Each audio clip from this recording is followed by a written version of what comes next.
Aku sering lihat pengusaha UMKM yang gaya hidupnya naik drastis saat toko mulai rame. Tapi ada satu plot twist yang menyakitkan. Setahun kemudian, usahanya bangkrut karena kehabisan nafas modal. Di segmen ini, aku akan menceritakan kisah tragis yang aku sebut Fata Morgana Profit, di mana uang yang kamu lihat di laci kasir itu bukan uangmu, melainkan darah dari bisnismu yang sedang kamu kuras pelan-pelan demi gaya hidup. Warning, fenomena ini sering aku sebut sebagai jebakan OKB atau orang kaya bisnis dadakan. Begini logikanya. Bayangkan, kamu baru merintis bisnis food and beverage. Di bulan ke-6, bisnismu mulai booming. Laci kasir penuh dan saldo di rekening bank perusahaan menyentuh angka 100 juta pertama. Secara psikologis, dopamin kamu akan meledak. Kamu merasa sudah berhasil. Lalu, apa yang biasanya dilakukan pengusaha pemula? Warning, kamu mulai merasa layak mendapatkan self-reward. Kamu cicil mobil baru dengan angsuran 5 juta per bulan.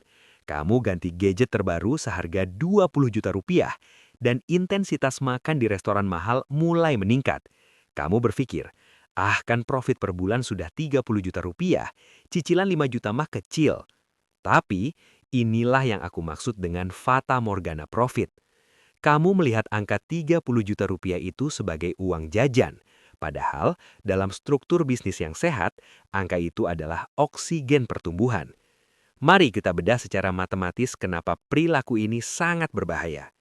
Dalam dunia UMKM, ada yang namanya working capital atau modal kerja. Untuk meningkatkan skala bisnis dari satu cabang menjadi 10 cabang, kamu tidak hanya butuh modal sewa tempat. Kamu butuh cadangan kas untuk stok bahan baku yang meningkat 10 kali lipat. Belum lagi gaji karyawan dan biaya tak terduga lainnya. Jika profit 30 juta rupiah tadi kamu ambil 15 juta rupiah untuk gaya hidup, maka kamu hanya punya sisa 15 juta rupiah untuk investasi kembali. Padahal, untuk buka satu cabang baru yang stabil, mungkin kamu butuh akumulasi modal sebesar 150 juta rupiah. Dengan gaya hidup konsumtif, kamu butuh waktu 10 bulan hanya untuk buka satu cabang. Tapi, jika kamu mampu menahan diri dan melakukan reinvestasi 100% dari profit, percepatannya akan bersifat eksponensial melalui compounding effect. Warning, masalahnya bukan cuma soal uang yang habis, tapi soal nafas bisnis. Banyak UMKM bangkrut bukan karena tidak laku, tapi karena overtrading. Mereka mencoba ekspansi tapi kasnya kering karena pemiliknya terlalu banyak mengambil jatah pribadi. Saat ada guncangan ekonomi sedikit saja, misalnya harga bahan baku naik 15%, bisnismu langsung kolaps. Kamu secara sadar sedang menyedot darah bisnismu sendiri sampai dia mati hanya demi terlihat sukses di media sosial. Serius, aku ingin kamu sadar. Di fase awal, kamu adalah pelayan bagi bisnismu, bukan bos yang tinggal ongkang-ongkang kaki. Membedakan dompet pribadi dan dompet bisnis adalah fondasi paling dasar. Kalau kamu belum disiplin menahan diri untuk tidak beli barang konsumtif saat melihat saldo bisnis naik, maka mimpi punya 10 cabang itu akan tetap jadi mimpi. Kita harus mulai berpikir seperti seorang strategis. Profit itu bukan hadiah, tapi amunisi. Kalau amunisinya kamu pakai buat beli kembang api supaya kelihatan keren di depan tetangga, jangan nangis kalau nanti saat perang ekspansi dimulai, kamu nggak punya peluru sama sekali. Sebelum kita masuk ke strategi pembagian pos keuangan yang benar, pastikan kamu sudah klik tombol subscribe di channel Arah Bisnis ini. Di sini aku akan bantu kamu meraih financial freedom dengan cara yang realistis dan berbasis data, bukan sekedar motivasi kosong. Yuk, kita lanjut ke bagaimana cara membedah angka profitmu yang sebenarnya. Sekarang, aku ingin kita duduk sebentar dan membedah angka dengan kepala dingin. Masalah terbesar pengusaha UMKM kita bukan pada penjualannya yang sedikit, tapi pada tangannya yang terlalu cepat gatal untuk mengambil uang kas. Aku mau kamu menanamkan satu mindset ini di pikiran kamu. Profit itu bukan gaji. Profit adalah bahan bakar. Kalau kamu menganggap profit bulan pertama adalah jatah untuk cicilan mobil baru atau sekedar nongkrong di kafe mahal, kamu sedang membunuh bisnismu sebelum dia sempat bernafas. Di dunia bisnis, ada konsep yang namanya capital compounding atau pemajemukan modal. Inilah rahasia kenapa bisnis besar bisa punya ratusan cabang tanpa terlihat terengah-engah mengejar hutang bank. Mari kita bicara data. Bayangkan, kamu memulai satu unit bisnis dengan modal 100 juta rupiah. Kita asumsikan bisnis ini sehat dan menghasilkan net profit sebesar 20% per bulan. Artinya, di bulan pertama, kamu punya uang dingin sebesar 20 juta rupiah. Kebanyakan orang akan mengambil 18 juta rupiah untuk keperluan pribadi dan menyisakan 5 juta rupiah di rekening. Apa yang terjadi? Bulan depan, modalmu tetap 100 juta rupiah dan daya ekspansimu nol. Kamu hanya sedang bekerja di bisnismu sendiri, bukan membangun aset. Sekarang, coba kita pakai strategi Zero Owner's Draw. Selama 6-12 bulan pertama, kamu tidak mengambil 1 rupiah pun dari profit tersebut untuk gaya hidup. Kamu hidup dari tabungan sebelumnya atau dari gaji minimum yang sudah kamu tetapkan sebagai biaya operasional, bukan dari persentase profit. Hitungannya akan jadi seperti ini. Di bulan ke-1, modal 100 juta menghasilkan profit 20 juta rupiah. Total modalmu sekarang 120 juta rupiah. Di bulan kedua, karena modal yang berputar lebih besar, dengan margin yang sama, 20%, profitmu bukan lagi 20 juta rupiah, tapi 24 juta rupiah. Total modalmu jadi 144 juta rupiah. Di bulan ketiga, profitmu naik lagi menjadi 28,88 juta rupiah. Kalau ini diteruskan secara disiplin, dalam waktu hanya 4 bulan, modalmu sudah hampir menyentuh 200 juta rupiah.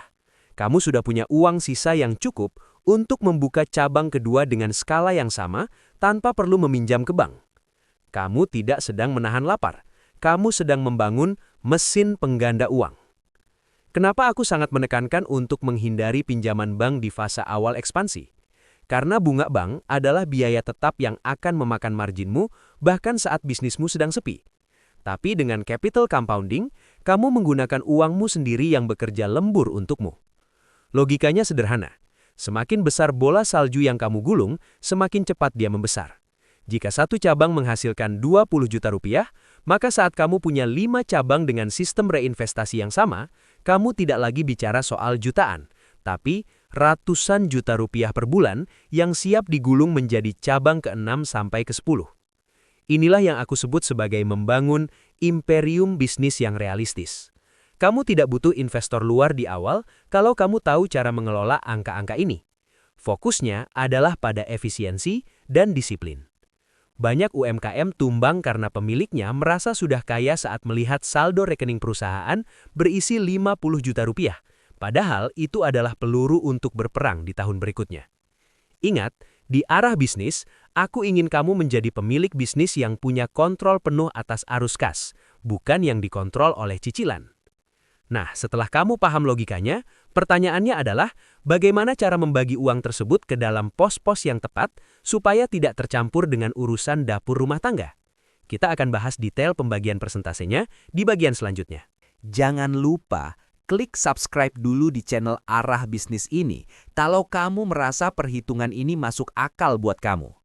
Aku ingin kamu mendapatkan financial freedom yang didasari oleh pondasi bisnis yang kuat, bukan sekedar keberuntungan sesaat. Yuk, kita bedah pos keuangannya sekarang. Nah, sekarang aku akan buka sebuah blueprint rahasia yang aku sebut sebagai corporate transition. Banyak pemilik UMKM terjebak di fase self-employed, di mana mereka merasa punya bisnis, padahal kenyataannya mereka cuma menciptakan pekerjaan untuk diri mereka sendiri. Untuk bisa nambah 10 cabang dalam setahun, kamu harus berhenti berpikir seperti pedagang dan mulai berpikir seperti seorang CEO. Langkah pertama dalam transisi ini adalah mengelola profit dengan disiplin yang sangat ketat. Aku menggunakan rumus yang aku sebut sebagai Golden Ratio Reinvestasi. 70, 20, 10. Mari kita bedah angkanya supaya kamu punya gambaran konkret. Pertama, 70% dari profit bersih kamu harus masuk ke expansion fund. Ini adalah dana suci yang tidak boleh kamu sentuh untuk urusan pribadi. Katakanlah, satu cabang kamu menghasilkan profit bersih 30 juta rupiah per bulan. Berarti 21 juta rupiah masuk ke pos ini. Tujuannya jelas, akumulasi modal untuk pembukaan cabang berikutnya tanpa perlu bergantung sepenuhnya pada pinjaman bank yang bunganya mencekik. Dengan 70% ini, kecepatan kamu untuk melakukan compounding lokasi akan meningkat secara eksponensial. Kedua, 20% dialokasikan untuk cash reserve atau dana darurat bisnis.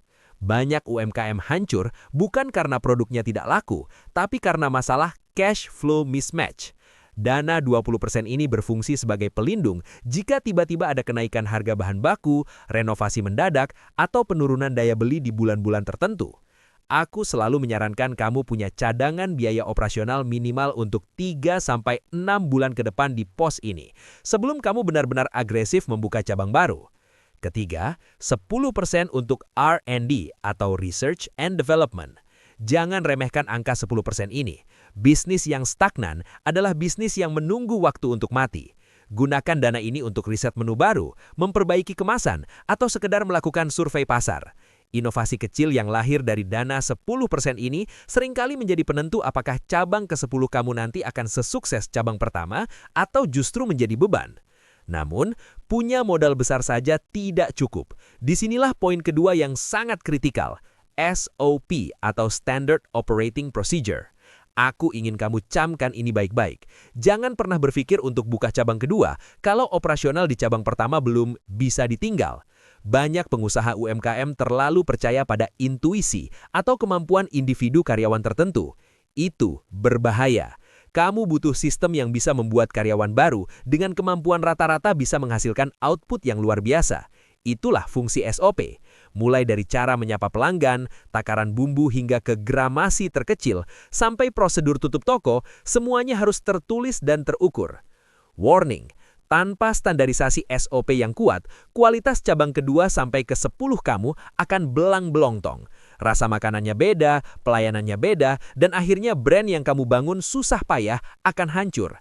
Ingat, tanpa SOP, kamu sebenarnya bukan punya bisnis. Kamu cuma punya pekerjaan yang lokasinya banyak. Dan kalau lokasinya banyak tapi sistemnya berantakan, kamu bukan sedang membangun kekayaan. Kamu sedang membangun neraka operasional yang akan membakar energimu setiap hari. Transisi dari UMKM ke arah korporasi berarti kamu membangun sistem yang bisa bekerja saat kamu sedang tidur.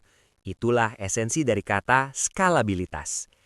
Jika kamu ingin belajar lebih dalam bagaimana cara mengaudit operasional bisnismu agar siap di-cloning menjadi 10 cabang, pastikan kamu klik tombol subscribe di channel Arah Bisnis ini. Aku ingin memastikan kamu mendapatkan financial freedom melalui bisnis yang sehat, sistematis, dan berkelanjutan. Sekarang, setelah kamu paham rumusnya dan pentingnya sistem, pertanyaannya adalah bagaimana cara merekrut tim yang tepat untuk menjalankan SOP tersebut tanpa kamu harus turun tangan terus. Kita akan bahas itu di bagian selanjutnya. Ayo, kita masuk ke simulasi yang lebih dramatis, supaya kamu bisa melihat visualisasi angkanya secara nyata. Banyak pengusaha UMKM gagal bukan karena produknya tidak laku, tapi karena mereka tidak sabar memanen buah yang masih muda. Di sini, aku ingin kamu memakai kacamata seorang strategis, bukan sekedar pedagang. Bulan pertama adalah fase yang paling berat secara mental. Bayangkan, bisnismu sudah jalan, pembeli mulai ramai, dan di akhir bulan kamu melihat ada laba bersih, katakanlah 15 juta. Godaan terbesarnya adalah mengambil uang itu untuk cicilan mobil baru atau sekedar gaya hidup. Tapi dalam strategi 12 bulan ini, kamu harus puasa. Kamu mungkin merasa lelah karena bekerja 14 jam sehari, tanpa mengambil gaji yang layak, hanya mengambil sekedarnya untuk bertahan hidup atau minimum viable lifestyle. Di bulan pertama hingga ketiga, fokus utama kamu adalah akumulasi expansion fund. Kenapa harus disiplin? Karena di bulan 1 hingga ke-5, kamu sedang membangun fondasi mesin uang. Jika satu cabang menghasilkan laba bersih 20% dari omset dan kamu secara konsisten melakukan reinvestasi 80% dari laba tersebut kembali ke kas ekspansi, maka di bulan ke-6 akan terjadi sebuah plot twist finansial. Di bulan ke-6, saat saldo expansion fund kamu menyentuh angka 120% dari modal awal pembukaan satu cabang, kamu tidak lagi perlu meminjam uang ke bank. kamu membuka cabang kedua secara tunai. Angka 120% ini krusial. 100% untuk modal kerja dan alat, 20% sebagai cadangan darurat agar operasional cabang baru tidak mengganggu arus kas cabang pertama. Disinilah magic of compounding atau efek bola salju dimulai. Sekarang, coba hitung logikanya. Jika sebelumnya kamu butuh 6 bulan untuk mengumpulkan modal cabang baru dari satu sumber, sekarang kamu punya 2 mesin uang yang bekerja bersamaan. Artinya, waktu yang dibutuhkan untuk mengumpulkan modal cabang ketiga bukan lagi 6 bulan, melainkan bisa dipangkas menjadi 3 bulan saja. Secara matematis, pengumpulan modalmu menjadi 2 kali lebih cepat. Begitu cabang ketiga buka di bulan ke-9, kecepatanmu meningkat lagi. Kamu sekarang memiliki 3 aliran pendapatan untuk membiayai cabang ke-4, ke-5, dan seterusnya. Inilah rahasia kenapa brand-brand besar bisa tiba-tiba ada di mana-mana dalam waktu singkat. Mereka tidak menunggu kaya untuk ekspansi, tapi mereka menggunakan setiap rupiah profit untuk membeli aset produktif baru. Namun, aku harus ingatkan satu hal penting. Simulasi ini hanya akan berhasil jika skalabilitas produkmu tepat. Artinya, rasa makanan di cabang 1 harus identik dengan cabang 10, dan sistem manajemennya tidak bergantung pada kehadiran kamu secara fisik. Jika kamu belum merapikan SOP, menambah cabang hanya akan menambah masalah, bukan menambah profit. Kamu tidak sedang membangun bisnis, tapi sedang membangun penjara yang lebih besar untuk dirimu sendiri. Jika kamu disiplin menahan ego di 6 bulan pertama, target 10 cabang dalam setahun bukan lagi sekedar mimpi di atas kertas, tapi sebuah kenyataan matematis. Kamu akan melihat bagaimana di bulan ke-12, pertumbuhanmu tidak lagi bersifat linier, melainkan eksponensial. Untuk memastikan kamu tetap di jalur yang benar dalam mencapai financial freedom melalui bisnis yang sistematis, pastikan kamu terus mengikuti panduan di channel Arah Bisnis ini dengan menekan tombol subscribe. Aku akan terus membagikan data dan strategi konkret untuk membantu UMKM kamu naik kelas. Nah, sekarang pertanyaannya, setelah modalnya ada, bagaimana cara kamu memastikan kualitas di 10 cabang tersebut tetap terjaga tanpa kamu harus berkeliling setiap hari? Kita akan bedah rahasia quality control scale up di bagian selanjutnya. Kita sampai di bagian yang paling krusial, sebuah realita yang sering kali pahit, namun harus aku sampaikan secara jujur ke kamu. Selama ini, banyak orang terjebak dalam ilusi bahwa mereka sudah menjadi pebisnis handal karena memiliki 1 atau 2 toko yang ramai.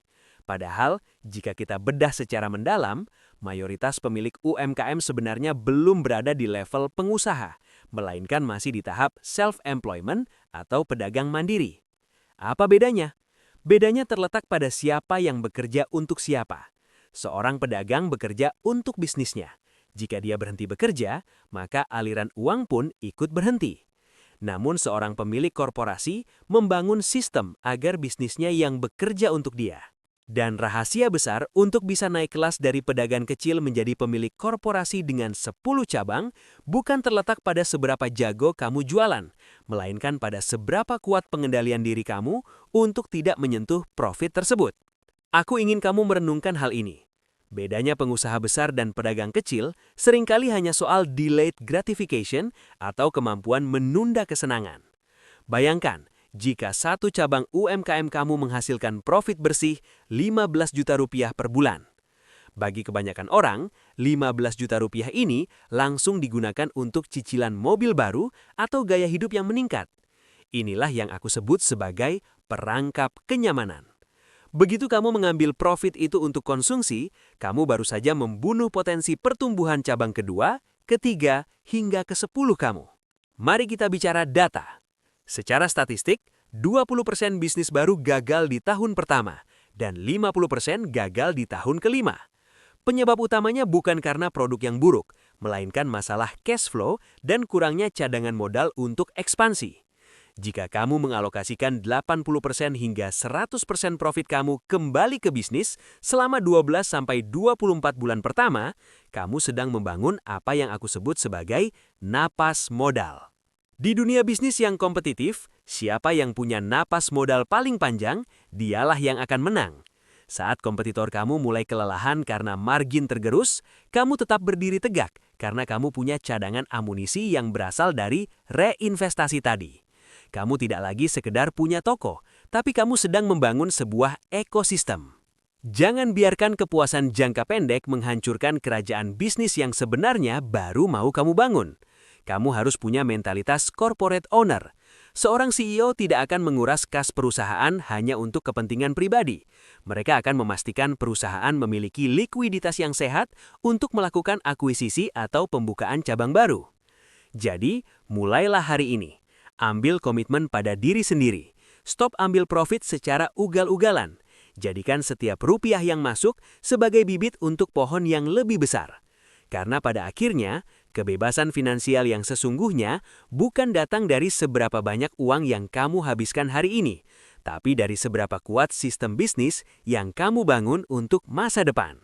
Kalau kamu merasa strategi ini masuk akal dan kamu ingin terus belajar bagaimana cara mengelola keuangan bisnis serta strategi scale up yang berbasis data, pastikan kamu terus mengikuti panduan di channel Arah Bisnis ini. Tekan tombol subscribe sekarang agar kamu tidak ketinggalan langkah-langkah konkret menuju financial freedom melalui bisnis yang sistematis. Aku akan terus menemani perjalanan kamu dari UMKM hingga menjadi korporasi besar. Karena di Arah Bisnis, kita tidak hanya bicara soal jualan, kita bicara soal membangun masa depan.